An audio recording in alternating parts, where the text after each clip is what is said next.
Rosmar, ipinagtanggol si Rendon Labrador sa mga bashers. Matapos ang isyong kinasangkutan ni na Rosmar, Rendon at Team Malakas, maraming netizens nga ang naniniwala na ang impluensya ni Rendon Labrador ang nagdulot ng problema kay Rosmar at kung bakit nasama ito ngayon sa napakabigat na problema.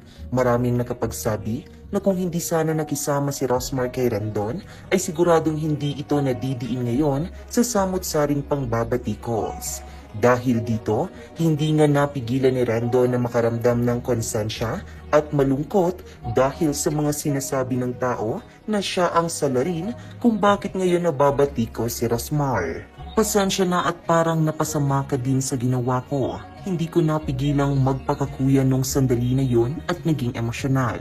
Humihingi ako ng pasensya at kapatawaran sa lahat ng taong nadamay dito sa issue.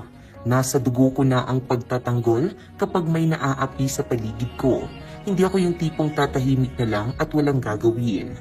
Pakiusap lang sana sa susunod na huwag ninyo kong idadaan ulit sa munisipyo. Agad namang ipinagtanggol ni Rosmar si Rendon mula sa mga bashers na kung ituring niya raw ay para ng isang kuya. Saad ni Rosmar na aminado siyang nakaisip din siya na marahil dahil kay Rendon kaya nagkaroon siya ng ilang mga issue. Ngunit agad daw siyang pinaalalahanan ng kanyang asawa.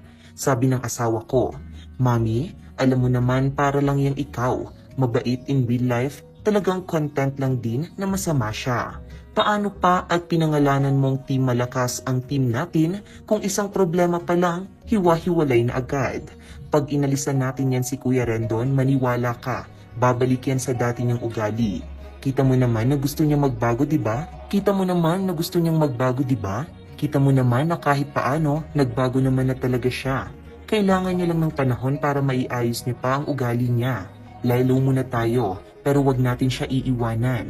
Kasi diba sabi niya, lahat ng kaibigan niya iniiwan siya kapag negative ang nangyayari sa kanya.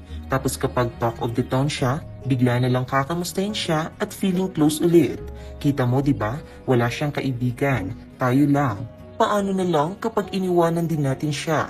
Naniniwala ako na magbabago yan. Mahirap isipin at paniwalaan, pero taong makakapansin na magbabago yan pagdating ng panahon.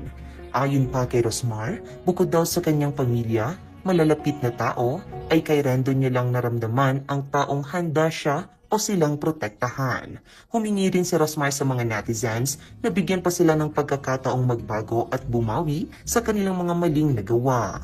Sa mga tao, lahat ng advice sinasabi namin sa kanya na imbes na ganong content, sumama na lang sa amin, tumulong sa mga tao. Lahat naman ng tao nagkakamali.